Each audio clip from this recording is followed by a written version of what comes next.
How's everyone doing, and welcome on in. I am the Gingerbeerdman, back here with some more Dead by Daylight history. We're on Tome 2, The Reckoning. We're going to get right into it. As always, I'm not going to talk at all. You guys can just sit back, drink your popcorn, all that kind of stuff, and just relax, listen to background music if you want. I see somebody was doing that, and I was like, okay. If you want to listen to background music, you can do that too. But we're going to roll right through it. I'm going to just play them all and play the videos at every single one of these at the end. So yeah, let's get rolling. Jane needs a job. She has a job. She works as a waitress at a local diner. She needs another kind of job, a role, a part, something. Anything to let her know she's on the right path. Anything to let her know she deserves more than a school variety show. Acting is a fool's pursuit, 1 in a billion, her father says. Her grandfather agrees but adds, those who have the courage to follow their dreams have a 99% chance of being that 1 in a billion. Have courage. Courage will put the odds in your favor. Jane loves her grandfather and wants to make him proud. Wants to show him he's right. I'll be that 1 in a billion. Mexican waitress speaks in Mexican and English with a Mexican accent. Who wrote this? Mexican isn't a language. Doesn't matter, you get the gist. Her face grows warm with frustration. The accent isn't necessary. Why? Why the accent? Why can't it just be waitress? Waitress who speaks English? Why does the script need the waitress to be Mexican? Why is this important to the scene? Jane stares at the director, trying to understand his needs. It brings flavor. What does that mean? It doesn't bring flavor. It perpetuates a stereotype. Yet, Jane says nothing. She says nothing because she doesn't want to be blacklisted as a social justice warrior. Doesn't want to be called a complaining minority. With a slight Spanish accent, she finishes the audition. Jane shares a beer with her friend Dwayne. Dwayne tells her how a creative executive hired him to be the co-writer of his terrible script, to be the spokesperson of his terrible idea, to validate his insensitive cultural appropriation of an African-American story.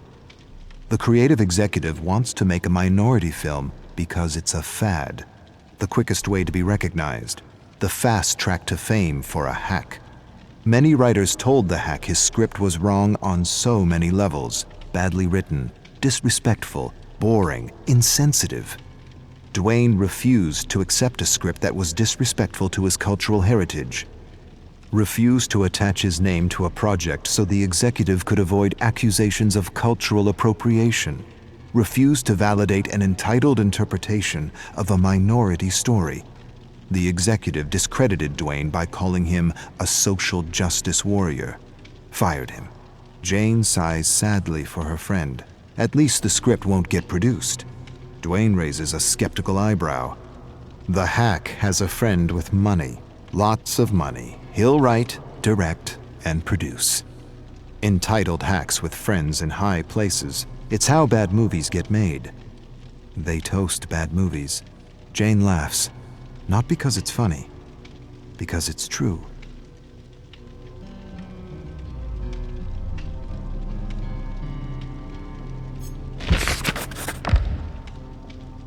It's been months.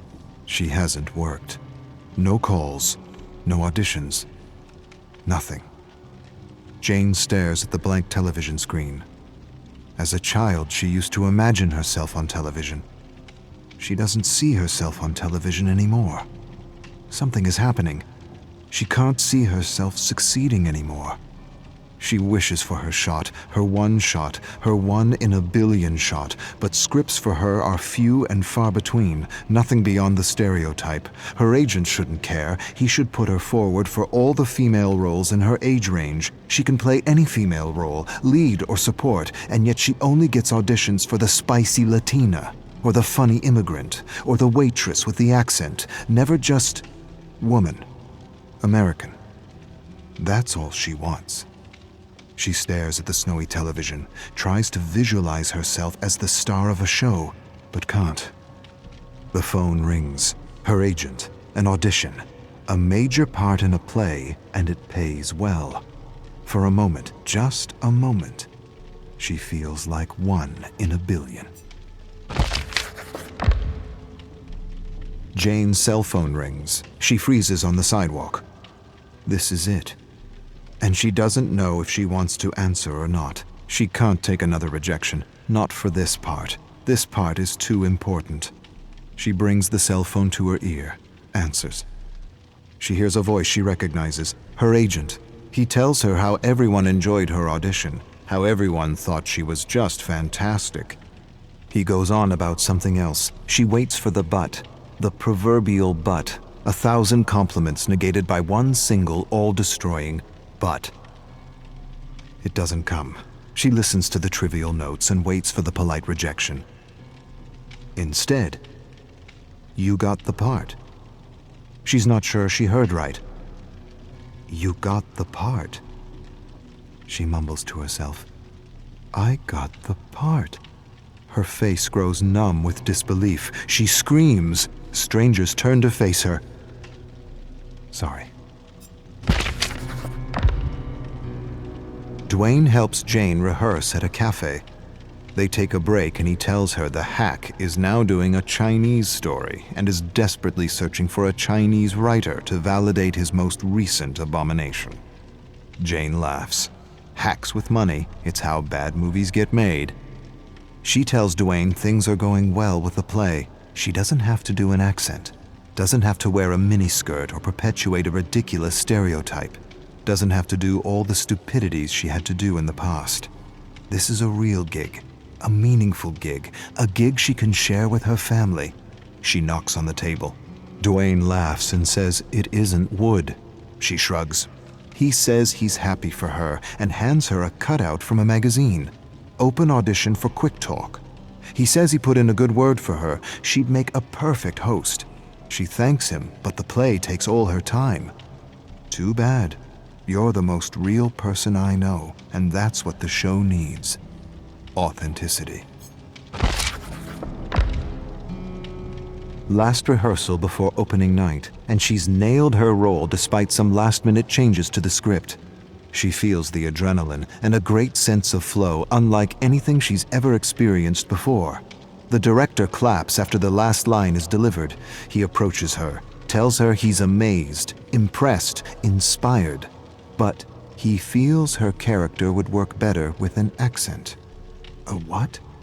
The request undermines her, shatters her. Why? I don't understand. For giggles. It would be fun. The character doesn't need an accent. The character is fine without an accent. But it would add comic relief. Comic relief! That's what she is to this director, to the producers, to this industry. Comic relief. She stares at him. Waits for him to burst out laughing, waits for him to say he's joking, waits for an apology that never comes. She sighs and feels the strength of her ancestors coursing through her veins, a strength that won't allow her to sell out, a strength that won't allow her to perpetuate a hurtful image of what it means to be an American. She shakes her head at the director. Find a comedian, asshole. She storms off stage. Those who follow their path beat the odds, even if the odds are 1,000,000,000 to 1.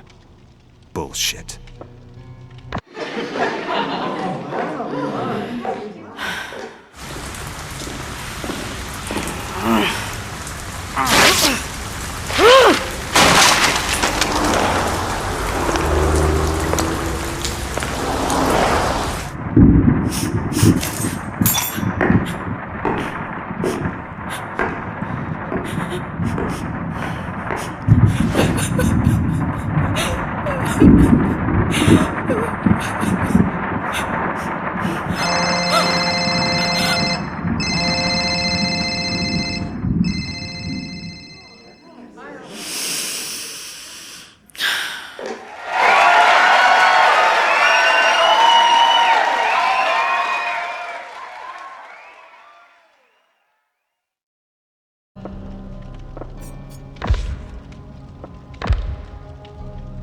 King scrunches his broken fist. Cheers and hollers from a drunk crowd echo through the alleyway. He stares at his fallen opponent, bleeding face, busted nose, chipped teeth. He kicks him in the mouth to put the finishing touches on his handiwork. He never lost a fight. Not now. Not ever. Always bet on King. He glances over the crowd, spots Donnie, an old friend with a gambling problem. Not much of a problem if he continues to bet on me. King looks at his watch. He's late for a family meeting. King's father gives his mother hell for talking back for something he didn't quite understand. It's always the same crap. King grinds his teeth. Blood and warmth rush up his face.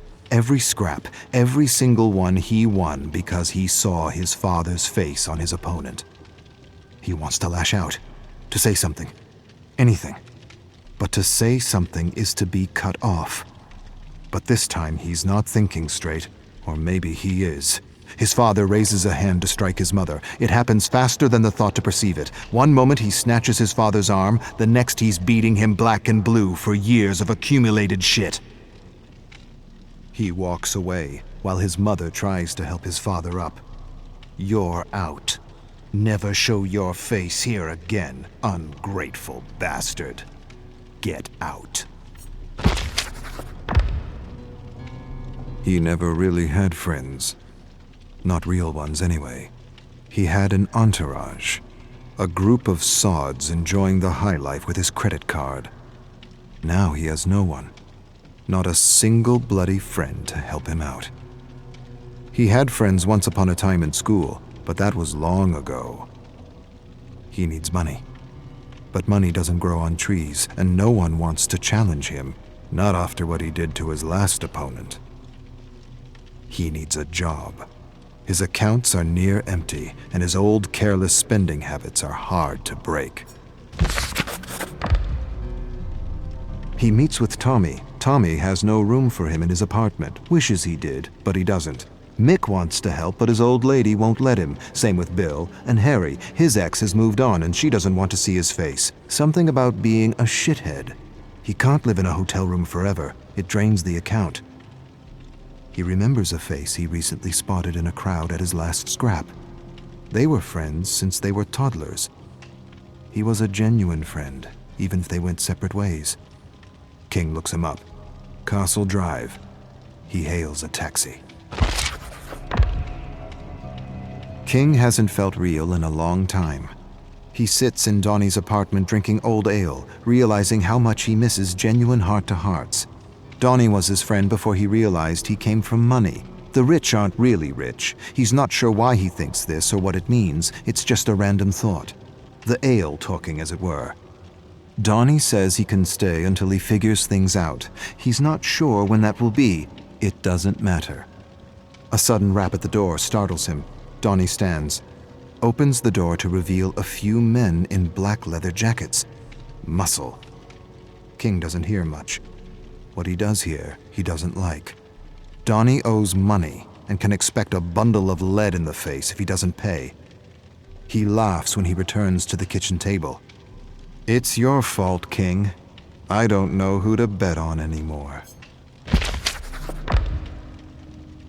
King lost his last 3 jobs and is going back to what he does best. A challenger steps into the circle in the dimly lit alley, double his size, massive. King doesn't care. A head's a head. He'll go down like the others. Crowd calls him the Ghetto Masher. The Ghetto Masher glares at him. The ref spits out rules he's heard 1,000 times. King stares at him and sees not his father, but his opponent.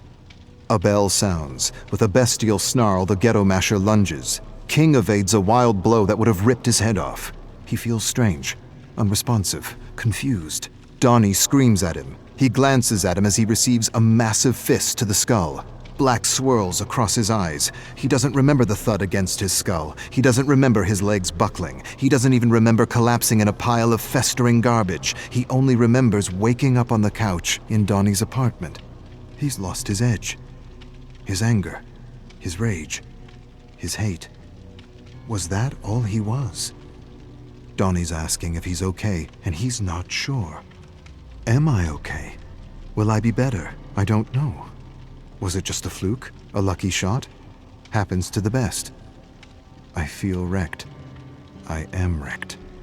Donnie bet the last of his cash on him. King's getting the hang of working behind a bar. Donnie sips a beer and tells him he needs to find another reason to fight. King tells Donnie he needs to get home before the beer he's drinking turns to piss, before he gets in trouble. Too late. King spots two men. They approach Donnie, grab him, usher him into the basement. Not a good sign. King rushes to help, but his manager yells at him to stay behind the bar. Screw it. He leaps over the bar and rushes to the basement where he finds Donnie being beaten by Ghetto Masher and Uncle Brass watching in his chair. King doesn't hesitate. He tackles him. They exchange deadly blows. Ghetto Masher can hardly keep up. Uncle Brass sends others after King. Doesn't matter. King's a whirlwind of destruction. He cracks Ghetto's knees and thrusts his thumbs into his eye sockets. An eyeball pops out, still attached to a series of nerves. Cries of terror. Ghetto Masher cups his eyeball, screaming for medical help, staggers and slams against the wall as more ruffians attack. Stop! Uncle Brass stands and approaches. It's well within my power to rip your fucking head off for what you did to my boys. King staggers to his feet. Not a bloody joke, am I? His debt is paid if you work for me. He straightens up and brushes his jacket, smiles. Always bet on King.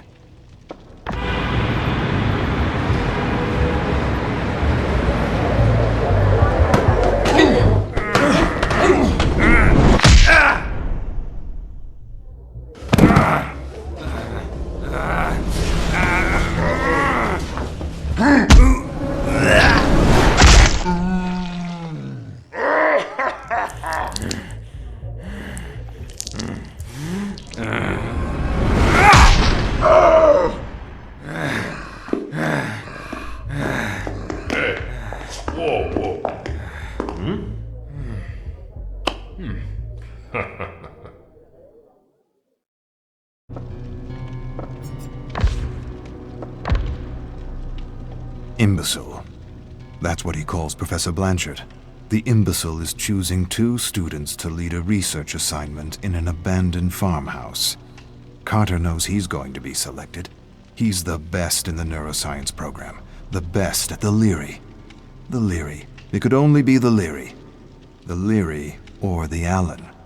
Two institutions with a history of working with the government to push the limits of psychology beyond the code. Not beyond the code, despite the code. The papers coming out of the Allen amazed him, captured him, inspired him. Had he been Canadian, it would have been the Allen, or what many called Ravenscrag. The experiments they conducted were brilliant, cutting edge, mind-shattering. He wishes he were a student in the 50s studying under Lord Crag, the nickname patients gave the genius at Ravenscrag. Lord Crag returned from the trials with ideas, not cautionary tales, not disgust like the other bleeding hearts who condemned the doctors who would anyway be smuggled into his country and be given the highest positions in government in exchange for their discoveries. Lord Crag took the experiments he had heard about to the next level, and Carter hopes to do the same. But not with this professor, not with Blanchard, Dr. Blanchard, Dr. Bleeding Heart Blanchard. He has no idea what real power is. Real power is freedom. True freedom. Freedom beyond the limits of ethics and morality.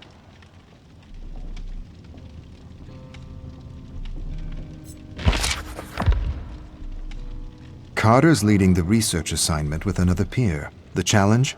Secure the secret word through the good doctor, bad doctor interrogation technique put forward by some other bleeding heart imbecile at some other institution.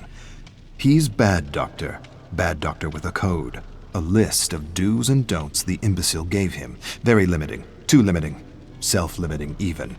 How is he supposed to secure anything with these limits? Surely he realizes how futile the experiment is with this code. Nevertheless, he tries. He shouts at a fellow student sitting across the table from him. Shouts? Big deal. Tell me or I'll... Shout again. The student doesn't take him seriously. He's play-acting fear. It's all make-believe for him. I should smash his skull and yank the secret word out of his substandard mediocre brain. Second day, and nothing. Carter's frustrated, really frustrated. At least they're tied up, all 7 of them, but it's still not enough. They need to take the interrogation to the next level, deprive them of food and water. They'll talk. When their cells begin to self-cannibalize, they'll talk. Better yet, he wants to deprive them of sleep. Sleep deprivation. Removes masks, lowers guards, makes prisoners talk for the promise of a few minutes of sleep. The 7 prisoners stare at him. They know they're safe. He can see it in their eyes. Limits. No one got anywhere respecting limits. He despises his colleague, Good Doctor. He'd have the secret by now had he been working alone and without a code. Ridiculous limits. Skinner knew better. Put his own kid in some kind of a box for years just to see what it would do. Huxley worked for the Secret Service and wrote Truths as Lies in Brave New World. War of the Worlds was another great test in mass propaganda. The power of the radio to induce fear and anxiety in an unsuspecting audience. The power of fear and anxiety to inspire silence and indifference and create perfect consumers. Ethics, morality, limits. For sheep, not shepherds. Carter feels anxiety unlike he ever felt as he watches Good Doctor interrogate one of his classmates. He approaches him from behind with a piece of wood, something he found on the ground, raises the makeshift club. Before he realizes what he's doing, he pounds the Good Doctor's head. Pretend fear becomes real fear as his fellow students stare at him in horror. No more Good Doctor. No more rules. No more limits. Except the limits of his imagination. Carter ties a student to a chair. Warm blood drips everywhere. He twists pieces of flesh off his face. The sheep look away, but never up. With terrible moans and squirms, he gets a secret word from each and every one of them. New, Reich, Horizons, Fourth, Bird, Kill. His classmates beg to be released. They sob and agonize in their chairs. They plead the experiment is over. You have the words. You win. We're done. Carter smiles. He's still got a few days. A few more days and a few more experiments to run. Could put his career at risk. But he's got the Good Doctor to take the fall. I'll take what I learned from Lord Crag and lobotomize these imbeciles and manipulate... No. Not manipulate. Manufacture. Yes, manufacture reality. Music blares. Eyes are kept forced open with toothpicks. Carter piggybacks a looping song with an inaudible subliminal frequency to evoke fear, anxiety, and discontent. He experimented with the loop on his parents, always caused a fight between them. He doesn't remember where he got the loop. He first read about the subliminal frequency from advertisers. Advertisers deny subliminal loops work. Of course they do. Advertisers deny they use subliminal loops. But they do. They use them, and they work. They must. They must because peace and contentment is our natural disposition. War and discontent needs to be instilled, enforced, manufactured, repeated over and over again until it's the main script in the collective consciousness. Paperclip, Bluebird, MK Ultra, MK Delta, MK Search. They were all necessary. Lord Crag had the right idea, good instincts. So did the Black Sorcerer and the Dirty Trickster. They inspired all the goodies he brought with him in his bag. Music, drinks, drugs, lots of drugs. For a moment, just a moment, he hesitates. He'll probably go to jail for a long time if he uses his goodies. But being free, being truly free for a few days, is worth a lifetime of imprisonment. But I won't get caught. Good Doctor will. Carter wonders if he can remother these sheep, Remother, he loves the term. He wishes it was his own, but it's not. Shock them with electricity and expose them to endless images of death, chaos, and destruction. Traumatize the brain, empty it, lobotomize these subjects to remother them with new personalities. He wonders if he could remother these sheep into wolves. Get them to kill each other. Better yet, turn these good, law-abiding students into serial bombers. He rips the plug out of a lamp, splits the wires, peels the wire, places the exposed wire into a student's mouth, slowly approaches the socket, taking in his terror, plugs it in, screams as he remothers this exemplary student. A putrid smell of burning hair and skin reaches his olfactory receptors. There's another stench. Imbecile soiled himself. Carter laughs. He hasn't been this stimulated in ages. To be free. To be truly free. Carter hasn't had this much fun since he first tried to transplant a mouse brain into a rabbit. A week isn't enough. He wishes he had more time. He needs more time. There are new avenues within the mind to explore. Too many avenues, not enough time. He wishes he had the tools to operate on their brains. There are knives in the kitchen. Good work. Not surgical precision, but good enough. He's read about a gland in the brain that looks like an eye, a gland that supposedly secretes DMT, a kind of mystical drug. He wonders if he can extract it from a living subject. He wonders what a good dosage of human DMT does to a test subject. Carter unties a rope. He's going to release Good Doctor. He's pumped him with drugs and programmed him with new thoughts.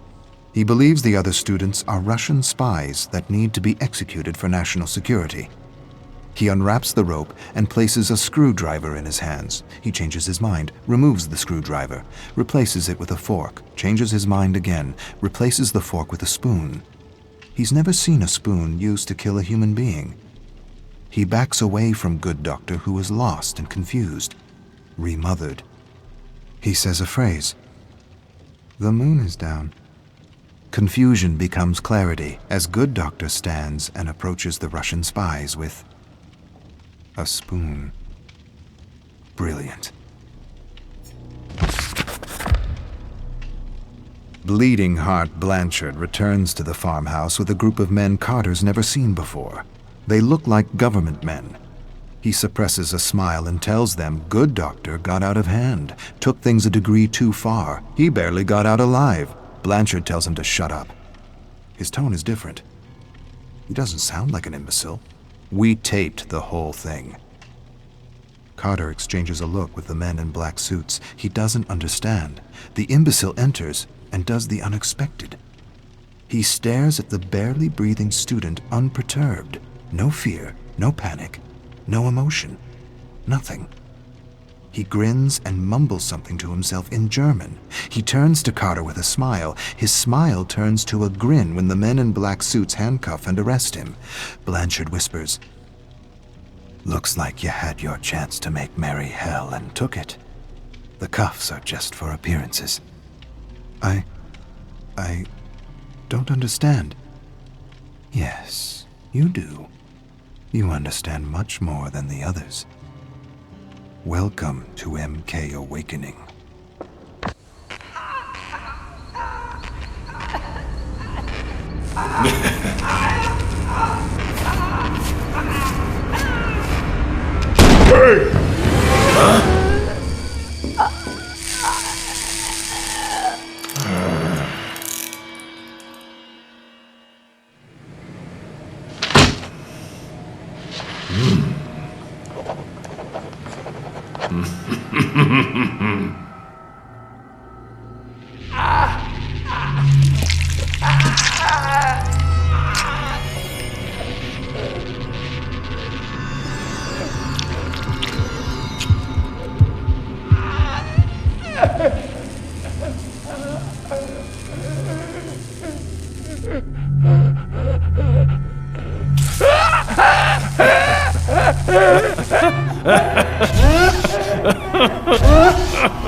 Rin sits at her desk, dreading the end of the school day.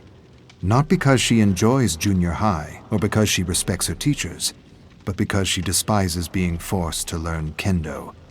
But her father demands it. He demands that she practice the way of the sword. Not just practice, excel. She's a Yamaoka. The Yamaokas come from a proud legacy, a samurai legacy. He reminds her of this every day, and every day the kids tease and humiliate her, telling her she has no business in their class, telling her she should wield a broom, not a shinai. She ignores them and tries her best. Maybe if she excels with a katana, her father will feel better. He hasn't been himself as of late, frustrated, irritable, reactive. She can't do anything right, nor can her mother.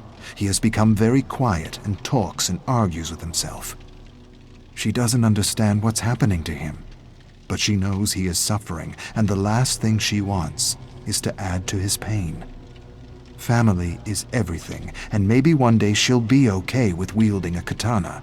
Maybe she'll even enjoy it.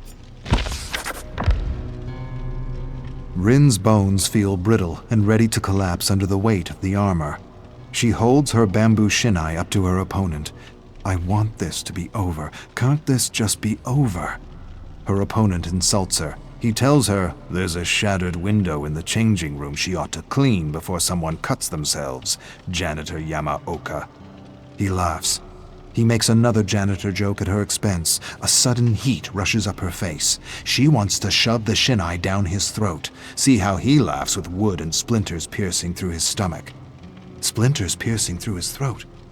Where did those thoughts come from? It's not like her to think such thoughts. She angles her shinai and feels something strange inside. She's never felt anything like it before, like a waking dragon in her heart.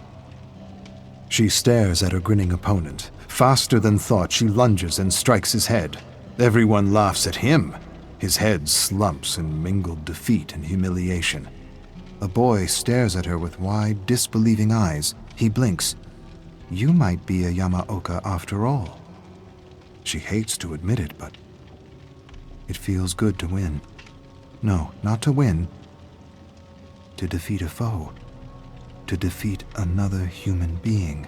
Defeat another human being? Why would I think this? These aren't my thoughts. But they are.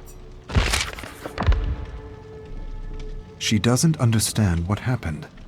What thing came over her to give her the strength to contend with the boy in front of her? He isn't laughing anymore. He glares at her. She beat him. Not once, not twice. Thrice. The boys continue to stare at her open-mouthed. Something is changing in Janitor Yamaoka. They know it. She knows it. She feels the waking dragon in her heart. It's the closest she's ever felt to being a fighter, a warrior, a Yamaoka. And she likes it. Likes being treated with respect. Likes being taken seriously. For an instant, she imagines herself beside the great Renjiro Yamaoka and his son Kazan. Something tugs in her heart, and the dragon stirs. And the dragon, she realizes, is the waking of her raging Yamaoka blood. Janitor Yamaoka, you got lucky. Let's see how lucky you really are. Boys close in on her, cursing, jesting, shouting. She wants to run, but doesn't see an opening. She wants to apologize for being good with a shinai, but the waking dragon inside her heart won't allow it. She didn't do anything wrong. She has no reason to apologize. She finally did what she was supposed to do, and now they close in on her as though she had cheated, as though they could see the dragon that had helped her. She feels scared. Where is that dragon now? Where is the spirit of her ancestors? She raises a pleading hand for her abusers to stop. You will pay. You made me look foolish. For a moment, there is an opening between two boys, and there's no hesitation, only action. She charges through and storms across the schoolyard with a group of angry boys in pursuit. She quickly ducks behind a garbage bin and watches the boys run past her. One stops, turns towards the bins, narrows his gaze. She holds her breath. She can hear her heart pounding in her head. Why hide? You are better than these peasants. Stand and show them who you are. but she does not reveal herself. She hides and wishes that waking dragon to go back to sleep.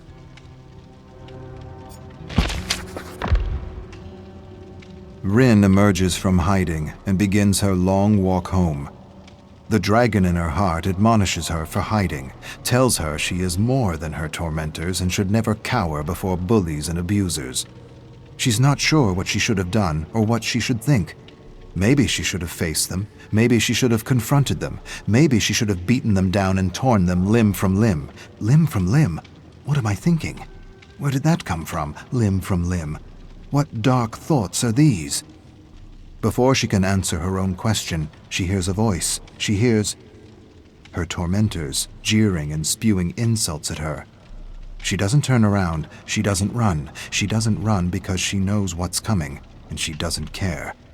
The dragon within tells her everything's going to be okay. The boys throw garbage at her, call her Janitor Yamaoka, Janitor Yamaoka, Janitor Yamaoka. She knows what's next. She sees it in her mind's eye like samurai of old. They'll push her down, surround her, punch and kick her, but this time she won't let the pain defeat her. She won't let the fear paralyze her. She'll use the fear and the pain to feed the dragon. Today her bullies will feel teeth and claws. They will feel her wrath, and they will learn she is a Yamaoka.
Arcus 328.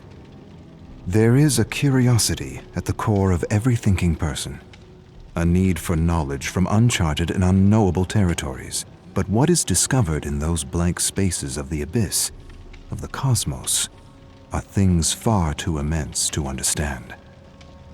Things better left unobserved, lest they undermine our sanity.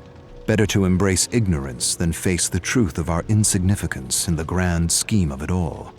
Against the vastness of the infinite, we are mere microbes swirling in an endless, indifferent cosmic stew. I say stew, but the entity is probably more of a blood pudding. Arcus 7547. Whiskey deep into the night. A strange aftertaste, a flavor from a world which makes the best whiskey. Whiskey dreams are some of the most pleasurable. Dreams of home, with friends and family, enjoying time lost. When my senses returned, I realized I had turned my palace of a prison upside down. I remembered none of it. Everything a drunken blur. So many paintings and statues I had created from memories from other worlds. Shattered. I'm losing my grip on reality, and maybe that's a good thing. One day merges into the next, and I'm lost in a storm of whiskey, screams, and endless streams of broken memories.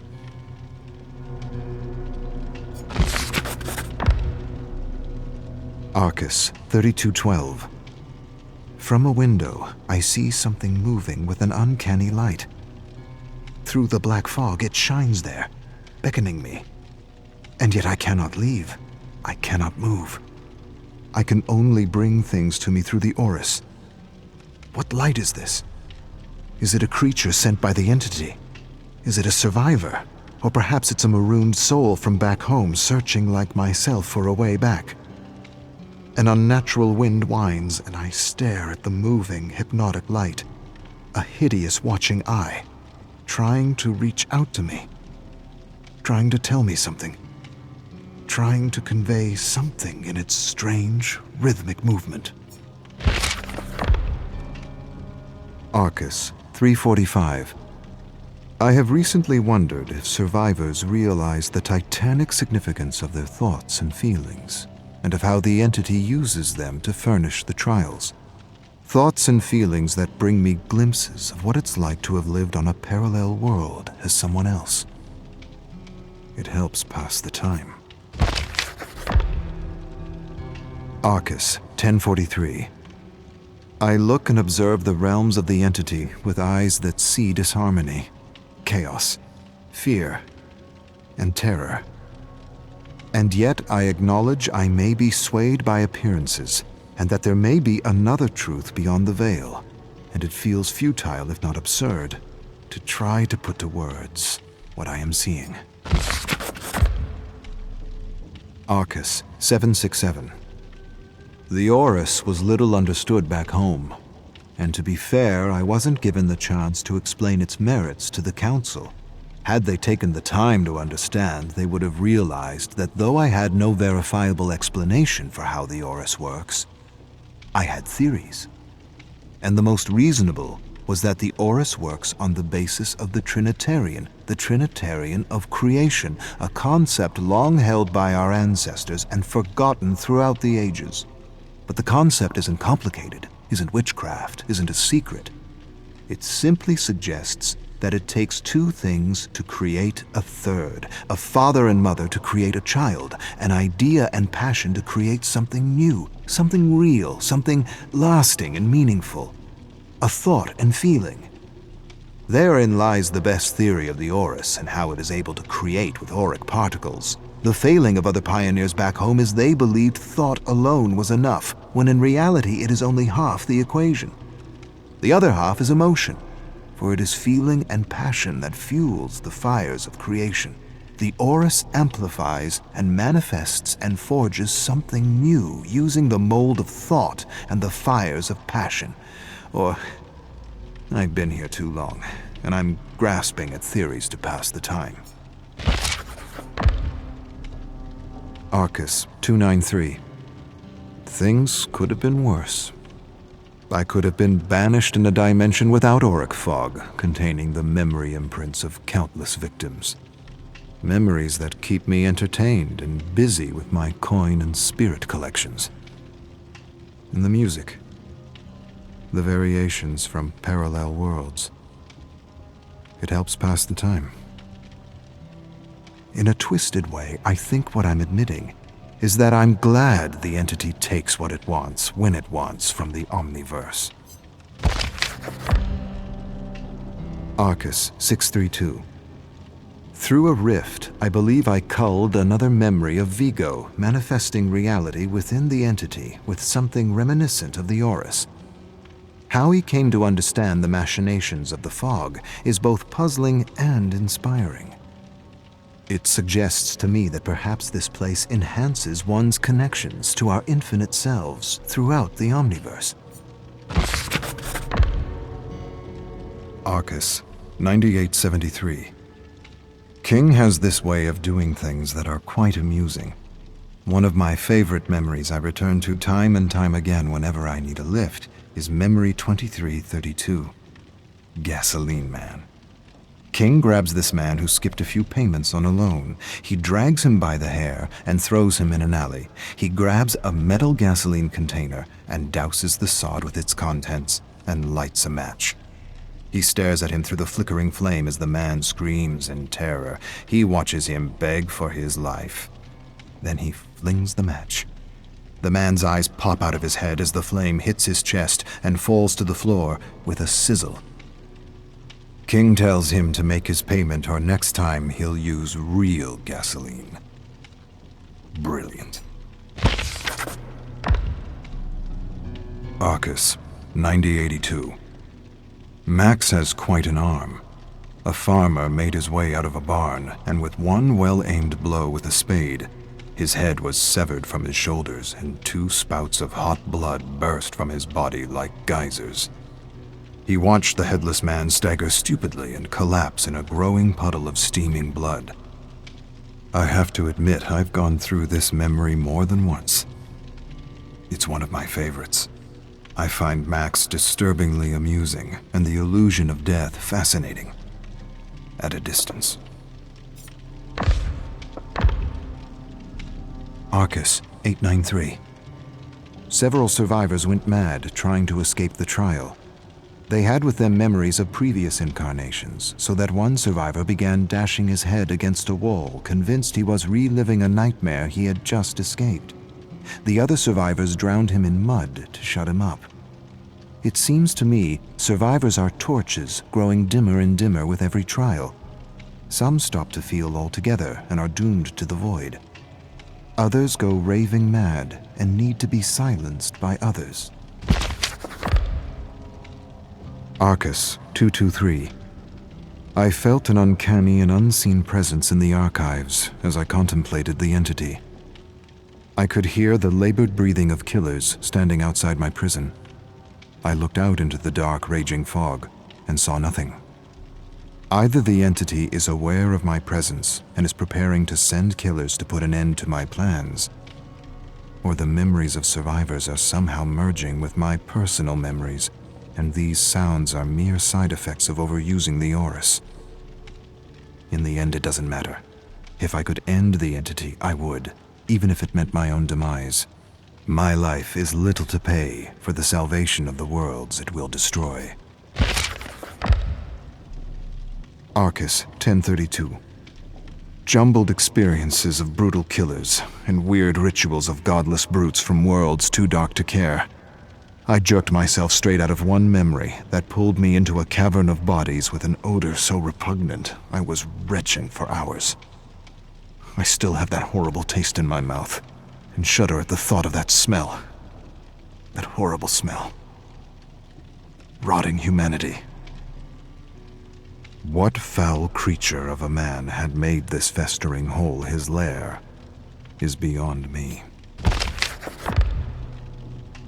Arcus, 7456. I am taking notes under incredible mental strain. I have had flashes of survivor memories overrun my senses all day, and I'm trying to focus on home and gather myself. I haven't used the Aurus for some time, and yet I have been pulled in and out of these lives randomly. These records, these archives will, I imagine, help me remember myself, should this Aurus nudge me into the abyss. Alrighty, and that is the end of Tome 2 Reckoning. If you're not subscribed, please subscribe. I greatly appreciate it. And yeah, we're going to get right on to it. We're going to go to the next one. Tome 3 will be coming very soon. And I do play Dead by Daylight during the week as well, in the mornings, if you'd like to come to the stream and hang out. And I'll get the next one out to you as soon as possible. You guys all have a great rest of your day. Maybe I'll see you in the fog. I am out of here.